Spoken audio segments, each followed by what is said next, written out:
Hot and humid again today, but we should see a drop in the humidity starting tomorrow.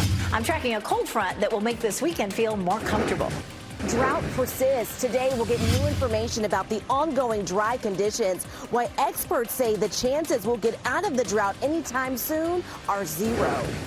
Town in turmoil. Today, Benson is looking to replace its town manager after his resignation last week. How the town is moving forward as it is facing millions of dollars in debt. We have those and other stories as you are joining us this Thursday morning at 6 a.m. We have a lot to get to, so let's go ahead and dive in. Thanks for joining us here. I'm Chris Lovingood. And I'm Renee Chu. Yeah, not going to get out of the drought anytime soon, but we will see relief from the mugginess out there. Meteorologist Elizabeth Gardner in the WRAL Severe Weather Center. Tough it out one more day, but that relief is coming. This next weather maker is going to bring us that relief. It did bring some scattered showers and thunderstorms with some wind damage to parts of the viewing area last night. We'll go over that in just a few minutes. But as this front sinks southward, it could fire up a couple of isolated showers, mainly in our southern counties. Only a 20% chance. You can see much different than what we saw yesterday. A couple of little isolated cells could pop up. We're beginning to see some clearing in a few places, especially over around Goldsboro. You can see some sunshine peeking through the clouds. It is quite muggy. Our muggy meter way over there on the muggy side. 72 is our current temperature. Our cloud cover forecast is for a big drop in our cloud cover as we get closer to lunchtime. So we should see plenty of sunshine this afternoon, which allows us to heat up just like we did yesterday. We'll see a high of 88, and the humidity sticks around today. But once that front comes through, tomorrow we'll feel more comfortable and dry. But I'm tracking our next chance of rain on Saturday just for part of the viewing area. We'll look at that coming up. Ken? All right, Elizabeth, happening now in the 6 o'clock hour. Traffic is beginning to pick up just a little bit as we look live at I-40 and Carytown Boulevard. But even though traffic is picking up, it's moving at a nice steady clip. And really and truly, we're not seeing any delays in all of our major routes. Sort of a 2-minute delay if you're coming in from Wake Forest, but you're coming in from Apex, you're coming in from Nightdale, all delay free at this hour. You're getting ready to head into the car, though. Tune us in on the radio, 101.5 HD3. A car and a motorcycle were involved in a crash in Cumberland County, and that happened at NC 210 and McCormick Bridge Road near Spring Lake. This video here is when the WRAL breaking news tracker arrived around 11 last night. Notice the front end of a car clearly destroyed in this video. We have reached out to State Highway Patrol to learn more about what led up to this happening. Well, we are just hours away from getting an update on drought conditions, and Falls Lake currently has less than 75% of normal available drinking water left. WRL's Kelsey Coffey joins us now. Kelsey, we're not expecting any major changes to the drought monitor, even though we've had some good doses of rain recently. Yes, Renee, despite that rain that we've been seeing, the water level here at Falls Lake is still dropping. So you can see there all of that debris that's just standing because of how low the water level is right now. There's been less than an inch of rain here in the last week, and we'll get more insight into what's happening with the drought within the next few hours. This is what the current drought map looks like, showing most of our viewing area in an extreme drought. So far this month, there's been just over 1.5 inches of rain at RDU and 3.73 inches of rain in Fayetteville. That helps, but it's nowhere near enough rain. There's a 0% chance we could get out of this drought in the next month, according to the National Centers for Environmental Information. We need anywhere between 11 and 14 inches of rain to do that. This new drought monitor is scheduled to be released this morning at 8:30. Kelsey Coffey, WRAL News, live at Falls Lake. The Carolina Hurricanes are returning to Raleigh, just one win away from reaching the Stanley Cup final. The Canes put on another dominant performance last night in Game 4 of the Eastern Conference Final in Montreal. They scored 3 times in 3 minutes in the first period, on their way to a 4-0 win. The Canes now have a 3-1 lead in this best-of-7 series. Head coach Rod Brendamore is stressing that the job is not done yet. I think it's just another game. We have to go about our business. We know they always say that one's the toughest to get, but we've done a nice job of not getting ahead of ourselves and just focusing on, okay, we got a business to take care of, and that's what we still have to do here. The Canes will have a chance to close the series out on home ice. They will host the Canadiens for Game 5 tomorrow night at Lenovo Center. The puck drops at 8 p.m. Well, today, Benson Board of Commissioners are looking to replace their town manager, and the former town manager and assistant town manager put in their resignations just a week ago. Let's bring in Ali Kadabar. She joins us live from the Benson Town Hall. And Ali, this is all happening after a video of the former town manager's outburst on the town's debt that went viral online. Yeah, Chris, and now the town is $2 million in debt and scrambling to find a new town manager.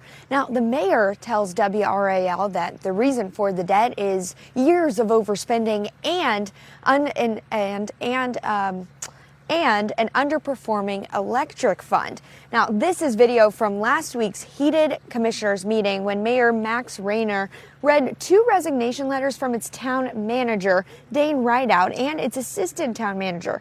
Rideout's letter said he was not able to fix the financial crisis because of institutional resistance. He had been in the spotlight recently after a video began circulating online involving an outburst during a staff meeting. His frustration stemming from the town's financial crisis. Now, without a town manager, Rayner told WRAL last week they are just working to find solutions. It worries me to death because I don't know what we're going to do. We're going to fix it somehow. Now, the Benson Board of Commissioners will be meeting for a special called meeting tonight at 7. It's going to be here at the Benson Conference Center. Reporting live in Benson, Ali Kadabar, WRAL News. We are learning new details about the woman accused of shooting 2 attorneys outside a downtown Raleigh courthouse. New documents shared with WRAL detail a 2021 incident involving Gwendolyn White and her neighbors in Rolesville. Rolesville police say it started with a dispute over whether the neighbors trimmed her bush. It escalated. White is accused of shouting at a neighbor's parents, saying, quote, "Do you want me to shoot you? Is that what you want?" WRAL has also obtained audio from court just minutes before Friday's shooting. White can be heard yelling in the courtroom. I promise you, ladies, and I'm going to get her in contempt. See ya. And she said, and I'm going to get her. It's not exactly clear who White was addressing in that audio. There were other women in the courtroom that day, including attorney Mary Harris, who White is accused of shooting. White faces 2 charges of attempted murder. She is being held without bond. You can find more about this case on WRAL's YouTube channel. That includes Gwendolyn White's civil case history, witness accounts, and video of White being taken into custody. It's all in a playlist labeled "Attorney Shot Outside Raleigh Courthouse." Well, people in Lee County are remembering the life of one of its school board members, Marcus Mason. You see, he died in a house fire yesterday morning in Sanford and was found at that home on Somerset Place. The house was destroyed. Mason, if you didn't know, was sworn in as a member of the board just this past January, serving only a few months before he died. And last night, he was honored with a moment of silence ahead of the Lee County Early College graduation ceremony. Mason's pastor, Thomas Smith, says this news, it has left his congregation stunned. Smith says that Mason spent much of his life dedicated to serving others. He's one of our high school, Sunday school teachers, and we just had no idea that anything like this could just affect us in such a quick and devastating way. Investigators are working to learn what started this fire, and memorial plans for Mason, they have not yet been announced. The U.S. has carried out new strikes in Iran, shooting down 4 Iranian one-way attack drones. That's according to an official who is describing the strikes as defensive. The official says the drones posed a direct threat to U.S. forces and commercial shipping traveling in the Strait of Hormuz. The U.S. also hit an Iranian ground control station in southern Iran that was about to launch a 5th drone. No military or civilian targets were hit. The official went on to say that the attacks do not represent a return to major combat operations in Iran. Oh, and Renee, let's talk about the impact this is all having on gas prices here. We've seen lower prices, in fact, over the last week. According to AAA, as of this morning, the average cost for a gallon of gas in Raleigh is $4.07. Folks, that is a 20-cent drop from this time last week. Meanwhile, gas in the Durham-Chapel Hill area, $4.18, and in Fayetteville, $3.85. Today is the last chance for people to learn more about the proposed partnership between WakeMed and Atrium Health. People will be able to ask questions and raise their concerns about this agreement at a listening session that's happening tonight. This is the last of 6 planned sessions, in fact. This month, the Wake County Board of Commissioners delayed a vote on the deal, and that was because of an outpouring of criticism from the public. Tonight's session will be at the John Chavis Memorial Park Community Center, and that is at 6 p.m. Grant money investigation. St. Augustine's University is facing questions from federal agencies. WRAL investigates how millions of dollars were spent. Plus, prediction market ban. New restrictions on betting for North Carolina state employees. Why Governor Stein says they're necessary. And our next weather maker will bring a chance for rain later on today, mainly in our southern counties. And then it will deliver some drier, cooler air. I'll show you when that will arrive coming up. As you get into your car, tune to WRAL News Plus on your radio. In Raleigh on 99.3 FM. In Durham, 96.5 FM. And everywhere on 101.5 HD3.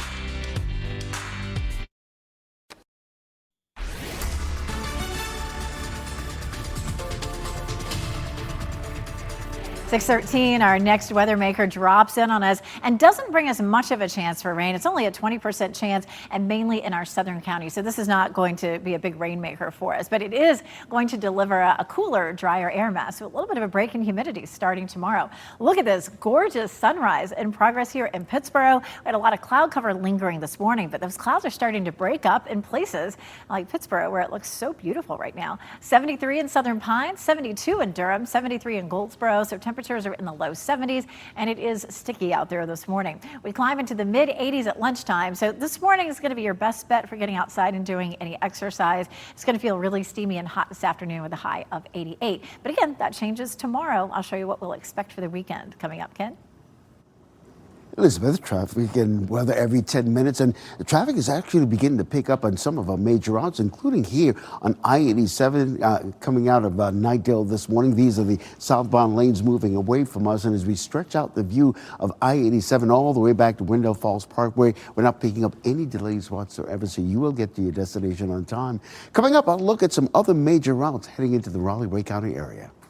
Ken, thank you. Investigations are happening now into how St. Augustine's University spent millions in federal grant money. The investigations were confirmed yesterday during a bankruptcy hearing. People owed money by the university had the opportunity to ask the school's leadership questions directly.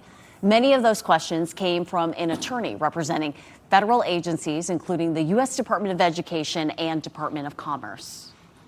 Do you have any knowledge about the use of grant funds? I have heard about the use of grant funds, but I cannot tell you at this time exactly how the funds were used. St. Augustine's board chair Sophie Gibson went on to say she does not believe the money was spent with malicious intent. Now, according to bankruptcy documents, the school owes federal agencies a total of more than $8 million. The Justice Department has launched a criminal investigation into E. Jean Carroll. That's the former magazine columnist who accused President Donald Trump of sexual assault. And this is all according to sources familiar with this situation. The investigation is looking into whether Carroll committed perjury in her testimony and civil lawsuits against the president. One lawsuit accused President Trump of sexually abusing her in the mid-90s. The other one accused him of defaming her by repeatedly denying the assault happened.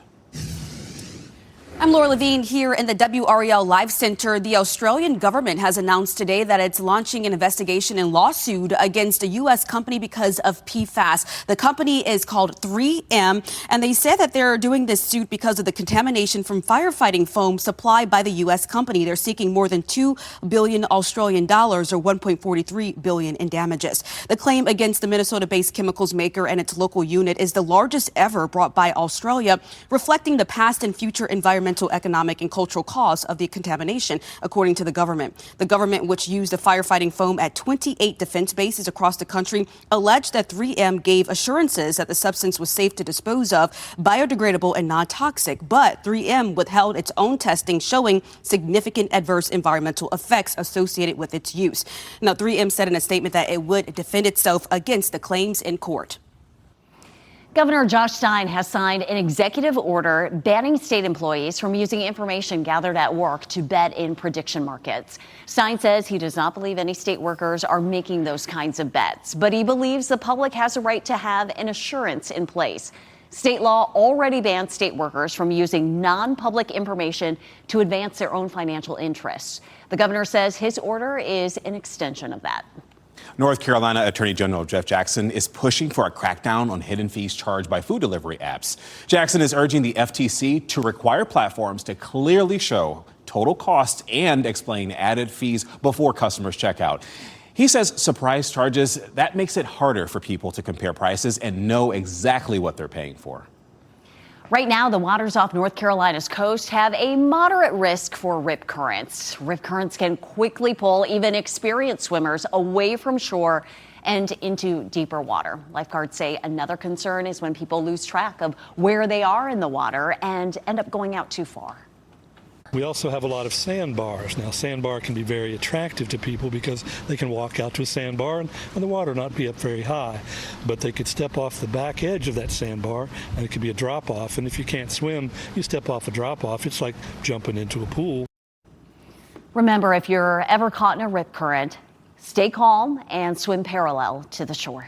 Yeah, anytime you see those flags up, Elizabeth, it is not time to be bold. You definitely want to make sure that you stay as safe as possible. If anything we need that's bold, more rainfall. We had some, but we need more right now. We definitely do. Skies are starting to clear after the rain that we saw yesterday. So a pretty start this morning. That's a live look at Goldsboro. But let's take a look at what happened last night. We had this cold front that dropped in on us, and it helped to bring some scattered showers and thunderstorms. We did have some wind damage in parts of the viewing area. What happens next is this front could bring us a small chance for thunderstorms in our southern counties, but we're not likely to see the kind of rain that we ended up with yesterday. Let's take a look at what we did see yesterday. A cluster up here in our north and western counties. Notice all those white circles or gray circles. That was where we had tree damage. We also had trees down across parts of Chatham County and Lee County.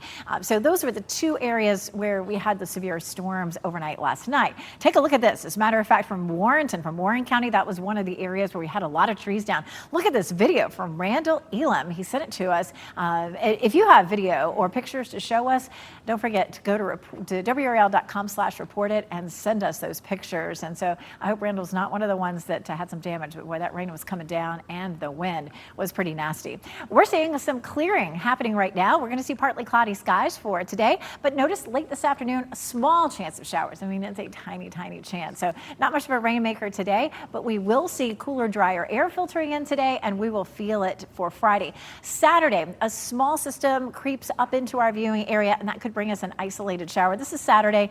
We may start with some cloud cover and see some sunshine during the afternoon, and then again, just that very small chance of some showers. Matter of fact, we're turning drier and drier for Saturday, but at least in the next 7 days, there's a better chance for rain for our southern counties, maybe as much as 3/4 of an inch, while our northern counties maybe only 1/10 of an inch or so. And honestly, that's the way it's been going for the last week or so. Most of the heavy rain, you can see all the bright purples and reds, anywhere from 3 to 6 inches of rain in our southern counties, where it's been more like 1 inch to 1.5 inches in our northern counties. And you can see that reflected too in the drought monitor. When the drought monitor comes out this week, I wouldn't expect to see much change, but if we do, we could see possibly some improvement in our southern counties, probably not in the northern counties. 10 to 14 inches of rain needed to get us out of the drought. Not a whole lot of rain in our 7-day forecast. Again, our southern counties Saturday and another chance on Monday. Notice that our temperatures do cool down. We're going to see highs in the 70s and 80s starting tomorrow, Ken. Excellent. And here's some excellent news for you. Even though traffic is beginning to pick up, it's flowing at a nice steady clip. Here's I-40 Lake Wheeler Road. These are the westbound lanes moving away from us. And as we check the sensors this morning, no delays whatsoever on that southern loop of the Beltline. Of course, if you're coming in from the Garner-Johnson County area, no delays between Highway 36 and the Beltline. All the other major routes are relatively delay-free, just a 1-minute delay if you're coming in from Nightdale. But you're coming in from Wake Forest, Apex, you'll get to your destination on time. You're getting ready to head into the Cartoonist on the radio, 101.5 HD3. When will it end? It's a question you're probably asking every time you drive through all that construction on I-440. WRAL Investigates takes a closer look at the timeline and the price tag. Plus, drain rescue. How a town of Morrisville employee stepped up to help one very lucky duck. Oh.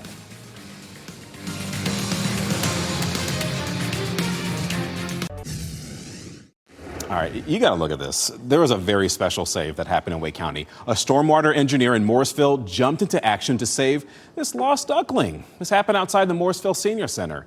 Staff members say that some residents reported a mother duck kind of acting frantically because the duckling fell into a storm drain. I would be all out of sorts as well. Well, getting to that lost duck, though, it wasn't easy. I started on my hands and knees, just kind of crawling through the pipe, just like, come here, buddy. Like, I'm not going to hurt you. I'm trying to help. The first time I tried to reach out, the duck took off and kept going further. So I eventually was able to trap it and pick it up. And once I picked it up, it just kind of sat in my hand. So I'm sure the duck saw him and went, stranger, but he's trying to help you, buddy. Well, after he reunited the family of ducks, they took off into some nearby bushes, and I hope they live a happy life. This What's Trending report is sponsored by Call Dad AC and Heating. Searching for the truth and new details about an America 250 celebration. The truth is out there. Ken Smith is going to tell you all about it this morning on What's Trending. Yeah, let's start with that search for the truth. Disclosure Day is 2 weeks away from hitting theaters, and legendary director Steven Spielberg is sharing his thoughts on the newest film. How will disclosure change us? I believe for the better.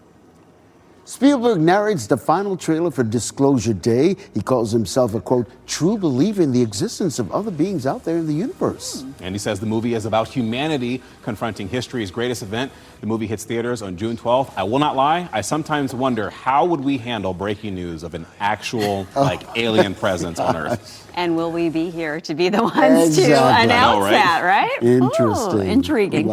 Love it. So here's something you might love. We now know the list of performers from the Great American State Fair. The event of the National Mall will feature artists like Martina McBride, Flo Rida, Vanilla Ice, and Bret Michaels. Military performances and demonstrations also will be featured. The Great American State Fair will be a 16-day celebration starting on June 25th, runs until July 10th, all to celebrate America's 250th birthday. Wow. A big year. Mm-hmm. It's going to be fun. All right, thanks, Ken. Well, your timer now is 6:27. Drought update. A new report is due out today on the dry conditions across our state. Why this recent rainfall, though, is not improving our outlook. Looking for new leadership. The town of Benson is trying to hire a new town manager and assistant town manager. How the town is responding after an outburst from the town manager went viral. And the muggy meter's way up there right now, but should come down a couple of notches after a cold front crosses our area today. I'll show you when it starts to feel more comfortable.